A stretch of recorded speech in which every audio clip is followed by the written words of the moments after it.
העין, או העין is what? Is the door to the soul, right? אז הנשמה רואה, והכלי המעשה, ואומרים, זהב, אני ראיתי את זה, אני רוצה את זה, אני גונב את זה. These are the three levels that you either do עבירה or do mitzvah.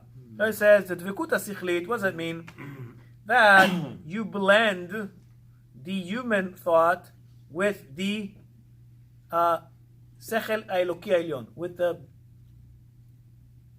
divine brain, if you will. Okay, these are all analogies we can somewhat understand. And it says, how can we have this tfisa, this concept, that we can understand sechel eloki? How can we understand God's brain? Really? Who are we? We barely understand trigonometry or algebra or whatever else, any type of other science. We're going to understand Hashem's ways. How can you understand that? What's the vessel? Torah, Milshon Torah. Here's the book of guidelines. It's guidelines. So that's going to be that. Advekut harigshit, the emotional attachment to Hashem, is through what? Is avodah. That's the avodat korbanot. Which today we have what? Tefillah. Right? That when you do korbanot is shown from kirva, makriv, milshon mitkarev. I come closer to Hashem. That's the korban. And today, when you want to come closer to Hashem, what's one of the things that always makes you come closer? It's reading Tehillim, right? It's the ultimate, reading Tehillim, you feel, right? That's why in every Tefillah, we have many Mizmorim of Tehillim, different ones, because it elevates the soul, right? And there, you are canceling your gashmiut, your physicality, in order to come closer to Hashem, just like Yitzchak, that he was the first korban, בהר המוריה, נכון? הוא הקורבן. That means what? He was willing to cancel himself and die altogether so he can come closer to Hashem. And the third one is dvekut ma'asit, the actual, the actionable attachment to Hashem. And that's through how? Gemilut chasadim. That is, we are doing good upon others. Just like Hashem is doing good upon each and one of us. Now, those are the three ways. And from there, we've got all of the Taryag mitzvot. Now, these three pillars must always be in the world, because without those three, the world cannot sustain itself. And same thing in the door of Gulat Mitzrayim. Who was the pillar of Torah, the pillar of the brain, the intellect? Who was that? That was Moshe Rabbeinu. He received the Torah. And who was the pillar of the Avodah? Aaron, Kohen Gadol. He was the high priest, right? He does Avodah. Okay. And who was the pillar of Chasadim? Me? No? B'Mitzrayim. Who? In Egypt? Moshe was Torah. Miriam? יפה. גבורה היא מרים. נכון? שהיא מה הייתה עושה? מיילדת. ותראינה מעלות על האבניים. They wouldn't kill the babies. Right? When Paro says, where are the babies? He says, they're animals, these women. They don't even give birth. I don't know. They died before. And they would do what? They would hide them in the fields. And Chazal explains that Malachim would take care of them, feed them, and whatever, until they would, many died, but many would survive in the fields. Because you ask yourself, if they killed all the men, how is it when they left Egypt, there are 3 million of them? What the hell they come from, man? You think about it, they were slaves for how long? 210 years, right? Something like that. And Paro made the decree fairly early on. So if they killed all the babies, all the men wouldn't die? Did Paro not think about this? All the men wouldn't die, right? How is it there 3 million? And they left with babies. There are kids there when they leave. So where did the kids come from? It says Chazal that when the Mialdot, when we see them, they would quickly, the women they wouldn't kill, They hide them. so they let them be. And the little boys, they would hide them in the fields, and the angels would feed them and bring them food and teach them Torah and all this other stuff. These miracles. Because otherwise, there's no other explanation how there's 3 million people when he kills everybody. He kills all the boys. Because if all the women, the girls, okay, the girls are alive. What do? They stay virgins till 100? I mean, right? I mean, what happens there? And what about all the other men? They died. They get old. They die. So who's building those pyramids? Wow. You don't think about that, היה Paul? תחמן בין יוסף למלך השני, כאילו פרעה. כאילו שגם היה, בני ישראל גם היו שם. כן, אבל הגזרה, the decree was there for tens of years. So, right? And anyways, that was... הם לא היו עובדים 70 שנה? קרוב ל-80 שנה, לפי חז"ל, the entire galut was 210 years, but I think according to Chazal, the actual slavery was only 80. But still, 80 years. And what do you think? People wouldn't die and working the slave? I mean, as a slave, people died and people didn't think about it like in modern time. There was these work camps in Siberia and whatever. People died there. How many people Stalin killed? His own people. 5 years in the Shoah. 50 million. I mean, in the Shoah. So Miriam, she was the pillar of Chesed. And same time, in Milchemet Amalek, these 3 pillars of the world stand on the Rosh HaGivah, on the top of the mountain, and Moshe is the pillar of Torah in the middle, Aharon is the pillar of Avodah or Tefillah on the right, and Hu, who is the son of Miriam, because why?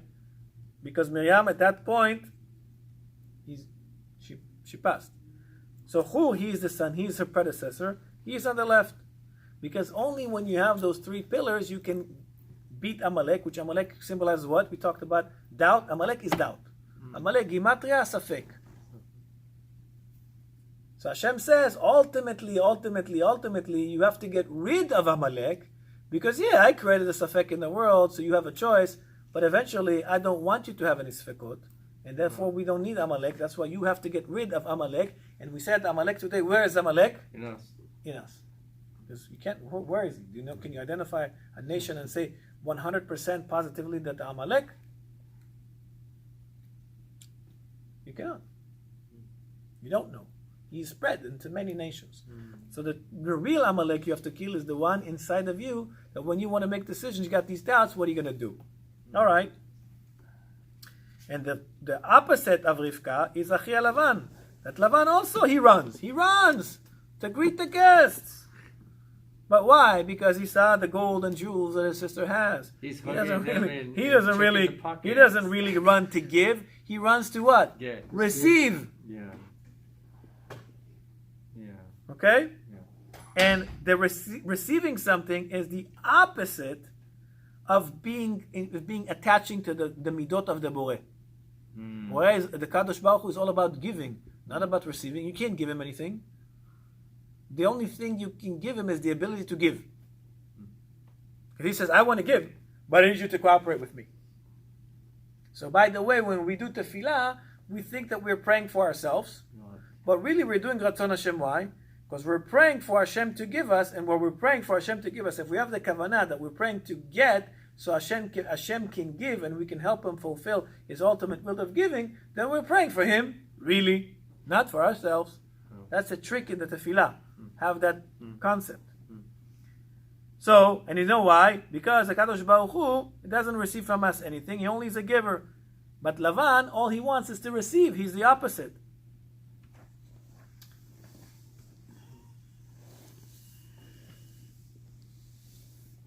And then we see it at the continuation and afterwards when Yaakov comes to him. The first day Yaakov is there, what does he tell him? He makes some work. Come, shepherd my... I got some sheep here. Can you shepherd them for me? Hey, I need this. Dude, you gotta guess. So he's not entertaining him because, he's so hospitable. He's entertaining him because he's what? He wants to get something out of it. And because Lavan, in his essence, he's a receiver. And Avraham, his essence, is a giver. And we see that last parasha, when Melech Sodom offers Avraham, take the property, take this. What does Avraham say? I don't want to take a shoelace from you. I don't want anything from you. If I get something, Hashem will give it to me. And why is Avraham willing to receive from Hashem? Because he does what? We just said he is fulfilling the will of Hashem, which is what? To give. So getting from Hashem is a good thing, as long as you have the kavanah that you want to receive, to technically like help Hashem give you. That's the only thing you can technically give Hashem, is the ability to give you. You give him the ability to give you. But if you go in the wrong path, you are closing your vessel. So no matter how much abundance and light he puts upon you, you put yourself in the shade. Nothing comes in. That's your goal. What's the meaning? The meaning is this. Okay, you have this cup. Okay? Okay. I have a well. I want to fill it with water. Water is life. It's a water. It could be water. It could be money. It could be whatever. Okay. If you put your hand here, I'm going to pour as much water as I can. Anything going to come in? Yes, no, this is Nothing. I understand, but So you About what his- you're blocking? You are blocking your own mazal. no, that You are blocking it. I So understand to it. open it, you have to remove. But this is my question. Like you Yes. say that you have the ability to get from God to give him back. Like not give him back. Like what You have the ability to receive from Hashem. Hashem wants to give. Okay. All he wants to do is give, give, give, give. He's the ultimate giver. Okay. What you can give him Okay. is the ability to give you. Meaning, he wants to give you. He right now has a laser on Robert. He wants to give him everything he's got. But if Robert does this, or hides under the table, or covers the cup, no, that's not going to go. So what Hashem says is, look, do the actions that will allow me to give you. I'm automatically giving you. Just you need to remove these obstacles. So it could be your lack of faith, choser emunah, your lack of integrity, right? Your pride. If you have pride, Hashem says, Mishu Baal Gava. Ma Hashem says about a person who is, pride or arrogant. What does Hashem says? I and him cannot dwell in this world. Why? When a person is prideful or arrogant, he's full of what? We say he's full of himself. If he's full of himself, what else can come in? Hashem says, let me in. V'shachanti betocham. Let me dwell in you. How can I dwell in you if you fill yourself with lies and deception and dishonesty and lashon hara? You have an impure vessel. How can a pure abundance can reside in impure vessel? Cannot. Right? The kedusha will always run away from the tumah. Cannot coexist with it. So the more tumah you have, the less abundance you get. Now, you see people that still get, because Hashem says, look, no matter what you do, I'm going to give you your basic necessities to live. I'm going to give it to you. Even you're good, you're bad. Not for you, for your kids. For your kids, yeah, you might be an evil, but your kid, he didn't do nothing. He's still not bar mitzvah. He has not averot, no mitzvot. So what? Just because you're, chas v'shalom, not you, what person is an idiot, so what? His kid needs to starve. So he's going to give a parnas. I think, look, I do what I want, and I get all these blessings. It's in spite of what you're doing, you're still getting something. Imagine what would happen if you walk into, then you'll see, and I'm telling you this from experience, things will come to you. You will not really have to work hard for it. It's not like I have a private jet outside, but whatever I make, it always comes with a blessing, with it's, not always, but it comes good, not, I remember years ago, parnasa would come, always bad, it's always going to be, $3,000 repairs on the car, and then $4,000 root canals, and then this, and then, like, you don't enjoy it. You make the money and you spend it. You may never spend it. You don't get it. It's like, don't see any, the bracha. And then once you start changing the way you go about business, the way about you talk to others, the way you treat your wife, and of course like everyone has a long, long way to go to get to that level. I mean, there's tzaddikim that were there. So, but you see that to change. You might not make more money, but you have more blessing with the money. It doesn't matter that you're not the righteous person right now, but the fact that where you started, where you are right now, that's your avodah. Yes, and you never run out of avodah. It's like if you stay in the house and you never work, you'll find that there's so much work to do in the house. It never ends. There's gvisa, there's kelim, there's this, there's that. Oh, we need to fix this light. It's been broken for 3 years. Well, now you got to fix it. You got to do this. You got to do that. If you have a dog, that's a whole day to work on that thing. But but anyway, so so that helped you. What I say? Yeah. Okay. So, now look at this. מפרעה ואבימלך, Avraham doesn't take any matanot. He doesn't take any gifts. Wait a minute, he got shekel from Paro. He got No, Hagar, not he got... Paro. Not- He says from Paro and Avimelech, he But didn't... Avimelech who לקח nothing. He didn't take anything from And Avimelech. from Paro, He didn't, it says it's He Paro didn't from take it. He was given it. He didn't. he take got it. didn't take it. presents. We had to. He got because had- Hagar, he got... He gifted him Hagar. I guess that's the gift. I don't know if that's a good gift. When you think that Ishmael came out of him, and we are suffering from it this says Ishmael. that he gave him the 400 shekel. And then he had... What 400 shekel? you What talking 400? about? He didn't give him money. He just gave him Hagar. He gave him... No fun. Okay, let me read the Let verse. him give him the. Is this way you don't ask questions? It's good. We can. Do that. יש We מישהו can. שהוא- יש בעצם מישהו שהוא לקח ממנו? So I I'm reading No, it inside. Pharaoh didn't give him anything. It was the other guy, the last guy. Not Avimelech, one after him. Yeah, because he Pharaoh, was like, Pharaoh. "Here's this silver Right. just for her eyes or whatever, to so that she wasn't defiled as a when she was in his house." But yeah.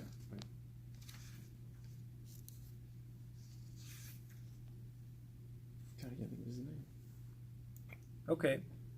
So it says that the giving of Paro and Avimelech to Avraham came out of their understanding and their acknowledgement of his madrega, His love. who he was, because they saw, remember Paro, he tried to practically rape Sarah, and every time he tried to get it, the angel would beat him, beat him. He was like, and there was nobody there. And he's like, he's punching himself. That's when you don't see the angel, look, he's punching himself. Like he's a king, so he realizes something's off her. Then he comes to her and says, "Mazeh, Lama, why didn't you tell me she's your wife?" He tells him, "It's a makom shel resha, it's a My place of sister. evil. I tell you, you're Paro. Paro is Okay. a bad person, right? And the same thing from Avimelech, he did not want to receive from him either anything. Then he didn't. What do you want to read us? Yeah. הנה. למה אמרת אחותי היא והייתה אחותה לי לאישה ואתה הנה אשתך קח ולך ויצב עליו פרעה אנשים וישלחו אותו ואת אשתו ואת כל אשר לו. He did give him. כל אשר לא, מה שהיה לו. הוא לא נתן. Okay, so now he says something different here, so I don't know. He says actually, he says ויעל אברהם ממצרים והוא ואשתו וכל אשר לו ולוט עמו הנגבה ואברהם כבד מאוד במקנה ובכסף ובזהב. so maybe that's he. And Rashi says he gave it to him. That the Paro gave it to him. זה לא... You can deduct that he gave it to him. That is not say literally he gave it to him. I think he gave it to Sarah. But it says, why did they give him gifts? Because it was an honor for them that a noble person receives gifts from him. So like if say you meet now the president, you want to give him a gift. It's an honor for you that the president accepted your gift, Yeah. right? Yeah. Maybe not this president, but anyway, whatever, a regular standard one. I don't know. So that's why Avraham, it says here, he contradicts himself. He says, but here, Avraham agreed to their presents because by taking the presents, he allowed them to do what? To feel honored. So he actually, by taking the gift, he gave them what? What you A sense of what you kavod. want, כבוד. Kavod. They want kavod. So he gave So him something. that's why he take Okay. him. But when he talked to Melech Sodom, for Melech Sodom he didn't say. And for Melech Sodom, it says, "Vayetze Melech Sodom likrato." That Chazal says that Itchil Melech Sodom lekashkesh lo biznavo. It says, what does he mean? It says, you went to the pit of the fire and you were saved. It says, I also went to Chemar, which is a place, and I also got saved. So Melech Sodom feels what? That he's equal to Avraham. He says, I also got saved from the danger of death, and therefore they're both equal. Therefore, Avraham says, no, we're not equal. I'm not taking anything from you. He already feels that he's more honored than me.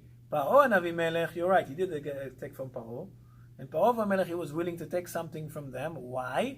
Because he gave him a sense of honor, so ultimately it's all about giving. And therefore,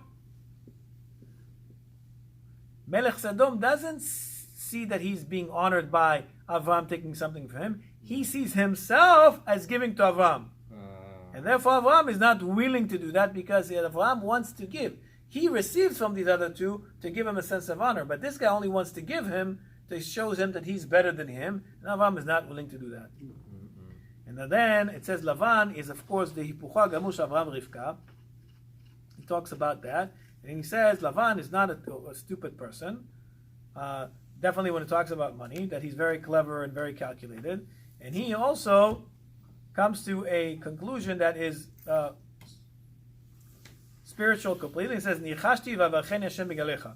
He says he understands, he realizes, he acknowledges the fact that the bracha that Lavan has in his house is because of Yaakov. Right? And he says, therefore he chases Yaakov and he wants to kill him. He says, I'm sorry, if that's the case, why does he chases and wants to kill him? It says, if the bracha comes because of Yaakov, then it's simple that the bracha would leave anyone who hurts Yaakov. But Lavan doesn't do this simple calculation because he says, what? I'm going to take all the money and the property of Yaakov now. But he doesn't take under consideration if he'll lose what? All of it later. Because it will run out. And the bracha will run out. He doesn't take that. And it says, why? It says, K'ashochad yaver enei chachamim. It says, any place that there is a smell of money, Lavan is being bribed, okay? He loses his wisdom altogether, and the tzaddikim understand that anything that they're going to receive in this world, they are losing from schar hanetzach shalom haba, from the ultimate reward in the world to come. And so therefore, every pleasure that you derive through an avera, and every reward that you receive in this world, it is being deducted from what it is reserved from you in the world to come. But the wicked person doesn't do that simple math because he doesn't care about that. He just looks at the now and the present and nothing above and beyond that. And that's why he says, I'm not sure why he went to all of this explanation here. And that's why he says, why Lavan chases after Yaakov. Because he wants to take all of his property. And he gives a mashal that they say about Chafetz Chaim, that once upon a time there was a very wealthy merchant, and then he bought from one villager a cart that was filled with potatoes. And he asked that all the carts will be entered into the storage. And it says he wanted to know how many bags of potatoes will be sold. And that they agreed that every bag that the villager would put into the storage, he will give him a coin. And when he completes unloading the entire cart, they will count the number of coins. And for every coin, he will give him a ruble or a dollar or whatever it is that is worth 100 of these coins. So they put like a penny, and every penny will count as 100 pennies or a dollar. Okay, that was the deal. So this particular merchant was clever, and he knew that this peasant is, not very smart. So what did the rich man did? He turned around, and towards the end of unloading all of the merchandise, when on the table there was all these different coins, he left the storage for a short period of time. The peasant, not being smart, saw that no one's there, says, oh my God, I got all this money right now. Stole all of the coins and puts it in his pocket. Now, why is he stupid? Obvious. Yeah, why? Because if you leave the coins, you get the 100 times the amount, what's on the right? table. But he's like, I'll steal it now. This guy won't see it. So he used his stupidity to pay nothing for the deal. He didn't rip him off. He ripped himself off. Yeah. So what is this to show? Is that you rip yourself off. Ain't nobody's doing it to you. You want to know why you don't have a shefa or abundance? Look inside. You're the one stealing from yourself. The analogy is that this merchant, the smart merchant, is like Hashem. He's the one giving you all this abundance. He's trying to benefit you. But you're trying to do what? You're trying to steal. It's like, who are you stealing from? Yourself. Makes no sense. We're done. Yeah. אתם מסיימים? Yeah, this is the last few sentences. Yeah, we're finished. So therefore, a simple peasant cannot think about one more shiny coin, and he just can't resist it. And a simple person is like that peasant. He only sees the temporary of life, and he forgets that for every coin that he takes, he loses what? A full ruble. Okay? Mm-hmm. And that bribe is sparkling, and it blinds you. Blinds your eyes, which you to do what? To calculate life. And that's what we start with Eliezer. שכתוב המושל בכל ביתו. מושל. Which means he does the calculation, the math of what's important. And that's why he looks for a woman like that. And he tells her, here is the signs. And she goes with him. And even though she comes from what house? Of Lavan. Who is he? He's the stupid peasant. He tried to chase Yaakov, kill Yaakov, or take all the money, or now wait, Eliezer, kill him, poison him, take the camels. Ha ha! You idiot! You're stealing from yourself. But see, when we laugh at Lavan, guess what? We act in that Wait. fashion from time to time. We say a little bit Lashon Hara, and we lose a ton. We charge this guy a little bit more than we need to. And what we don't see is like, I got another $200 from this guy. Yeah, but now you're not going to get the $5,000 from that guy. You're not going to get that. Why? You took it already. You took the coins on the table. Leave the coins. And you'll get 100 times more. Right? Or 1,000 times more, because what did Moshe Rabbeinu bless us? Hashem yivach otchem kachem 1,000 pa'amim. And klalam shel dvarim is this, that this world is a very expensive hotel. That every coin that you take in this world, you're going to pay a full dollar in the world to come. You're going to pay 100 times for it. And so what is the etzah, what is the advice to turn this world into a cheap hotel? To a Motel 6, if you will, is to be of the givers. That, from those that even when you take from this world, you take to do what? To give. So like we said earlier, and nothing wrong with it if you got enough money to buy yourself a nice house and this and that, as long as you're constantly doing what? Giving. Because then you are what? You are a pillar of the world. The world is sustained because of you. So Hashem says, oh, you sustain my world? What do? I sustain you. Right. Yeah? So, what's the formula? It's not a magic formula. It's a simple formula, Liran. You want abundance? Give. Mm-hmm. Give what? So someone can say, look, I don't have a lot of money. What money can I give? Do you have wisdom? Give it. I don't have a lot of wisdom. I'm not that smart. You have time? Give it. Okay. You have something to give. Love. Don't tell me you have nothing. You don't. Look, I have no time. I have this. You have love? Give love. What else do you have? You have something to give to people. Friendship. You see a person, he's lonely? Can you give him friendship? Of course. Be a friend. Give him an ear. But That's give chesed. it- Amiti. Chesed is not, guys, don't lose your sight on chesed just with money. I can build a shul. Oh, if I had $100 million, I'd build a shul, I'd build this kitchen. You know what? I'm sure that, I don't know if I'm sure, but I think many people have had enough money and they wanted to give. Some people do have a lot of money, by the way, and they still won't give $50K to build a kitchen here. Right? So you So- don't have the money, you have something else. Give So if you whatever want else to you give got. if you want to give to somebody and you Yeah. you give to somebody, but you never know if he want only to take from you, like לנצל אותך, אתה הבנת? What does it matter? He's not taking advantage of you. You You never are know. taking. You never You know. are. You are. I he's want to giving- give, but Give. people that take advantage about How it. take advantage? I don't know, but if people that take advantage, I cannot. I have something happened to me once that I always have this question in my mind. I went to the hospital once, and I'm in a wheelchair. Asked me if I can help him getting the phone. So I went and cleaned up the phone and helped him. And then he asked me if I have money to pay for the medication. And yeah, I was happy to help him. And he said if I can take him somewhere else, so I took him. And I was waiting for results, so I had time. And he asked me for several things, and I was happy that I can help him. But at the end, he said that he needs a ride, but I have to wait for him until 11:30 p.m. That's different. And I thought he was taking advantage of me. I thought it was a little bit too much. Okay.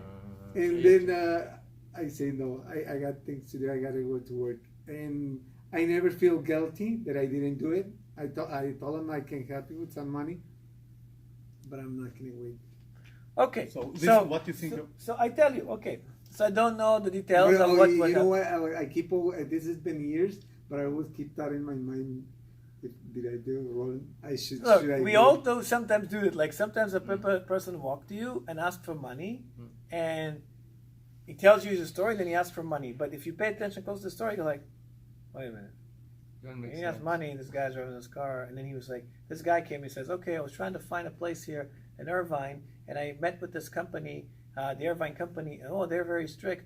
And we were sitting there, me and my wife, and going to sign the contract, and then I read the contract. And it's 30 pages, and they say if you don't pay by a certain date, we can kick you out. And so I couldn't sign it.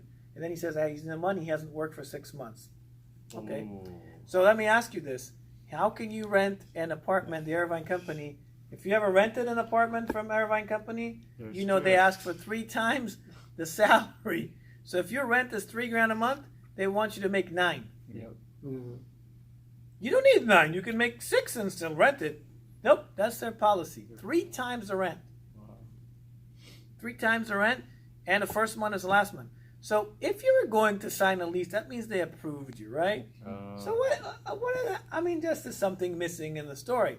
So what did I do? I gave him a few dollars. I was at first wanting to give him like $20, and then I don't know that when I was thinking about it, something didn't jive, and I gave him the money. And then he kept talking and talking and talking, and there was another person with me. And I said to him, I don't want to mention his name, so because I don't want to, what he gave him. But I told him, listen, Joe, I have to go. My wife needs me to buy something at Ralph, which was true, and I went. And on the way back, I just kept thinking about it. I'm gonna give him more. I mean, this guy doesn't have friends. I mean, maybe I was judging him too harshly. Maybe I should go back. And when I drove back, I saw he was still there talking to the guy. I said, oh, maybe it's from Hashem. But then it hit me again. What is he lying to me? And what is this? And I was late, and my wife was waiting for me. I was like, okay, I give him some money. I don't know. If I see him again, I'll give him some more. God bless him. And I went. So you have these battles. So you do, look, I'm not saying we could be like exactly like Abraham. Obviously, we're not Abraham. And if you start casting a doubt, okay, but you can give something. If somebody comes to me and say, I need some money, I'm not required not to say, oh, take all of this. Maybe I need it. So I can say, and even if I open, and some people say that, I say, you open it, and you say, you open this, and you got $10 to give. And he sees 20. He says, can you give me more? So Okay, What- so you feel like, okay, is he like taking advantage or what? Or he just saw that I have more money. But this could be money that I need to make grocery shopping. I can't give it to him. yeah. So if I can't give it to him, I can't give it to him. But what if I can give it to him? So it's my decision to say, you know what, I gave you $10. I hope, God bless you. And you But- don't have to go beyond that. You don't have to give him everything you got. So you can draw a line, but don't be. What I'm saying is, when you see somebody, people say, oh, and they give somebody. By the way, that's a way of giving. Let's say Yosef comes to me and says, I need money. I didn't pay my rent. There, go get a job, man. Already, come on. How many times? That's just better. I did. Don't take it. It's not So that's a bad way of giving it. Don't give it like that way. Yeah. You can give them just even a few dollars, but give. Don't not give. Give something. It's not for you to judge. How do you know this guy is not Eliyahu and he's testing you? You don't know. Anyway, know. you're not supposed to give everything you have. You're supposed to give 10%. Yeah. And the most is 20%. So we conclude the last sentence. So what's the advice to turn this world into a cheap hotel is to be of the givers, that from the ones that even when you take from this world, you're taking only to give, but not necessarily to receive for yourself, and to take to give onwards to others. And a taking like that is really what? It's not a taking, it is a giving, and it is basically an investment long term to the day that they will turn what? your dollars that you gave that guy into what? Into $100 bills up there. Now, how long are you going to be up there? Forever. Forever. So how much money you need? A lot. A lot. So just give those dollars willingly, and Be'ezrat Hashem, we invest in those internal rubles, which basically are investment in ourselves, and blessed he who is of the givers than of the receivers. Amen, Baruch amen, Hashem, amen. Olam, Amen, Amen. Amen.